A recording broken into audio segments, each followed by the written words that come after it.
On the 14th of July, 1518, a woman in Strasbourg stepped out of her house onto a narrow cobbled street and began to dance. There was no music. There was no obvious reason. Her neighbors, watching from their windows, expected her to stop. She did not stop for nearly a week. By the time she did, more than 30 other people were dancing with her. By the end of July, the count was past 100. By August, somewhere between 50 and 400 people in Strasbourg were dancing in the streets, day and night, until they collapsed.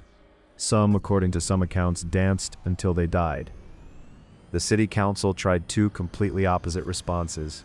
Neither worked. This is the dancing plague of 1518, the best documented case of mass hysteria in European history, and one that modern medicine still cannot explain. We have an unusual amount of source material on this case. Strasbourg in 1518 was a literate, administered, record-keeping European city. Physician notes survive, cathedral sermons survive, local chronicles survive, the city council's own notes survive. From the surviving record, we know exactly when the outbreak began, exactly who started it, roughly how many people joined, and exactly what the authorities tried to do about it. We just do not, even 500 years later, know what it actually was. The woman who started it is named in 4 of the 6 surviving chronicles, Frau Troffea. We know almost nothing else about her. Her first name is not preserved. Her daughter, Fräulein Emma, is mentioned in one source.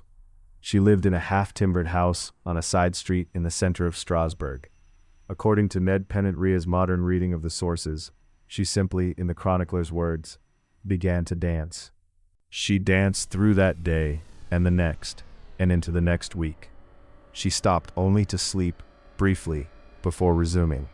Witnesses described her movements as spasmodic, violent, her eyes blank, her body drenched in sweat.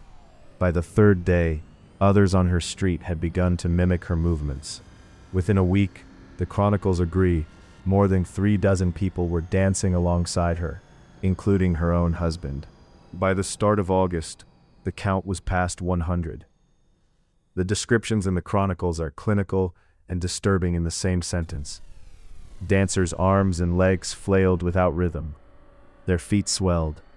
They bled into their shoes. Some reports describe dancers calling out for help even as they continued to move. The most contested fact in the entire case is whether anyone actually died. The contemporary Strasbourg sources do not mention deaths.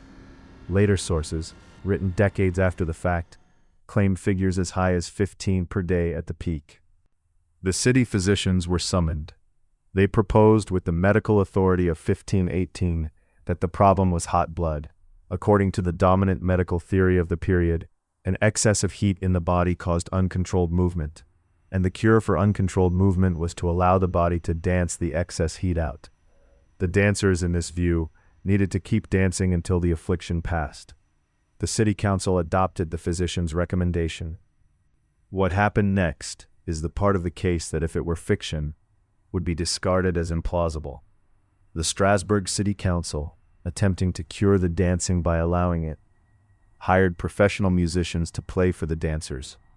They refurbished 2 guild halls into makeshift dance spaces.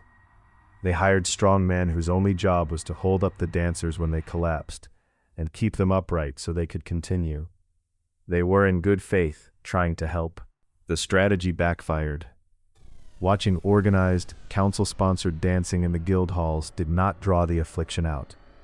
It drew more dancers in. By the 3rd week of August, the council was, in modern terms, hosting the largest mass psychogenic event on record. The chronicles record an atmosphere of escalating dread. People began to fear that the dancing was a punishment from Saint Vitus, the medieval patron saint of dancers, who was believed to curse sinners by compelling them to dance. Joining in the dancing began, in some accounts, to be seen as a way to be forgiven. At some point in late August, the council reversed its strategy completely. They banned public dancing. They banned music. They closed the makeshift halls. Anyone caught dancing was to be taken under guard to the shrine of Saint Vitus, a small chapel in the hills outside the city, and made to perform a prescribed ritual. red shoes sprinkled with holy water, painted crosses on their soles, small wooden crosses in their hands, Latin incantations. They were to be, in the council's words, returned to a right relationship with the divine. Word soon spread, according to a council memo, that participants had been, quote, forgiven by Vetus. The new ritual was declared successful. By early September, the chronicles agree, the outbreak had subsided. The remaining dancers were taken to a mountaintop chapel and made to pray for absolution. The dancing plague of 1518 ended approximately 8 weeks after Frau Troffea had stepped into her street. 500 years on, the case has attracted a dense modern literature. The most commonly cited explanation, especially in popular media, is ergot-poisoning. Ergot is a fungus that grows on rye grain in damp summers. It contains alkaloids structurally related to LSD. The hypothesis: a contaminated batch of bread caused mass hallucinations and convulsive movements across Strasbourg. The same fungus has been implicated, by some scholars, in the Salem witch trials of the next century. John Waller, the historian who has written more than anyone else on the case, argues directly against the ergot theory in The Lancet. His objection is straightforward. Ergot poisoning causes muscle spasms but not coordinated dancing for days. It does not selectively affect one neighborhood and spare the next. And almost every recorded medieval dancing outbreak, including this one, occurred along the Rhine and Moselle rivers, areas linked by water but with quite different climates and different grain crops. If ergot were the cause, the geography would not match. Waller's own theory is stress-induced mass psychogenic illness. Strasbourg in 1517 and 18 had been catastrophically hard, even by the rough standards of the period. There had been famine, a new and disfiguring outbreak of syphilis, crop failures, smallpox. People were already in extreme psychological distress, and the culture they lived in had a script for that distress. Saint Vitus, the patron saint who cursed sinners with uncontrolled dancing. Waller argues that the dancing plague was the population's distress finding the only socially available form of expression. There are at least 7 other recorded dancing outbreaks in the medieval and early modern record, all along the same Rhine and Moselle corridor. In 11th century Saxony, in 15th century Apulia in southern Italy, where it was attributed to spider bites and called tarantism, in Kolbig, in Aachen. The Strasbourg event of 1518 is the largest and best documented, but it is not unique. Whatever was happening, it had cultural infrastructure. The belief that dancing was the appropriate response, the assumption that Saint Vitus or a similar agent was responsible. There is a fourth, more modern theory which deserves a sentence, even though the historians do not foreground it. The dancers may have been performing deliberately a recognized religious ritual that the chronicles describe in clinical language, because the chroniclers themselves did not realize that was what they were watching. In this reading, the dancing plague was not an illness at all.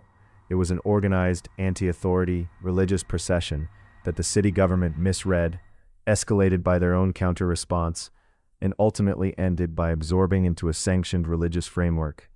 There is not yet strong evidence for it. Here is what the contemporary Strasbourg records actually establish. Between 50 and 400 people in a documented European city, with named witnesses and named city councilors and named physicians, exhibited the same uncontrolled physical behavior for several weeks in July and August 1518.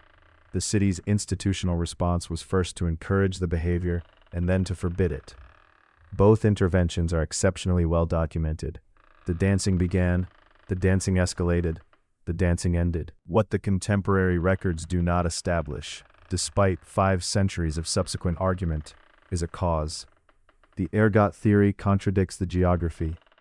The mass hysteria theory has the best fit to the social context, but it cannot be tested against tissue. The religious ritual theory has no surviving documentary support. The most scrupulous reading of the file is that something genuine happened in Strasbourg in 1518. The city's contemporary response is in many ways more interesting than the dancing itself, and the explanation for the original outbreak is still missing.